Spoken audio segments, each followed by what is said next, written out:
Imagine a world where the big boys are moneyed and you're married to a woman working in one of these big corporates. It's a world where you have to be a prayer warrior, constantly talking to God, so you never go broke.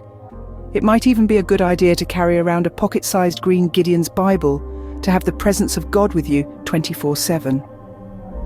Now, if your wife is beautiful, that's when real trouble might strike early. Her male colleagues, ever watchful, monitor her movements, waiting for a loophole to pounce. They observe her as she enters and exits her job. They take note of the type of car she drives.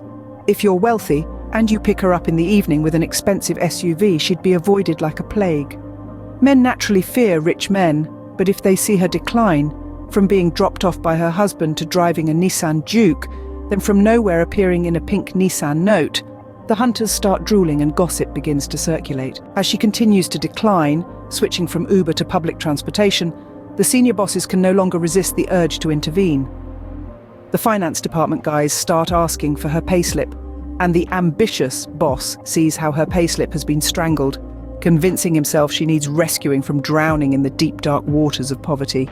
He waits until a Friday when he figures she's most vulnerable, in the middle of the month, to ask her to explain a report to him personally after everyone else has left.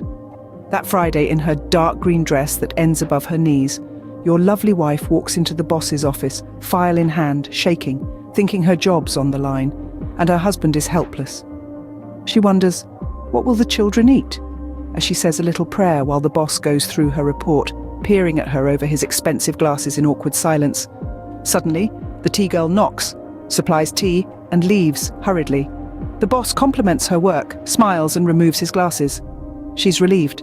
He serves her tea, a gesture she's never seen before, and she thinks, a promotion must be coming. She drinks her tea, hands shaking slightly, as he tells her in low tones how he's been watching her dwindling fortunes for some time. After a moment of silence, she admits things have gone wrong at home. Her husband, who was a successful electronics vendor, had to close his business due to a tough business environment. The boss reassures her that it's nothing, stands up from his seat, holds her hand and guides her to his throne seat. Confused and hesitant, she finds herself being led. The CEO is now sitting on the mahogany table, his right leg dangling, holding her sweaty hand, asking when she last had her hair done. She replies that everything was taken by the auctioneers, even her Nissan Note, but she chose to fight her battles alone. The boss assures her that her troubles will soon be over, pulls her to stand, and takes his original seat of power while still holding her hand. Like magic, she finds herself sitting on his lap as her dress rises further. He asks if she's okay with this, to which she replies that she has always admired him, but she was just being cautious about her job. They both burst into laughter as she caresses her waist. Since we were auctioned off, this man has failed in his duties.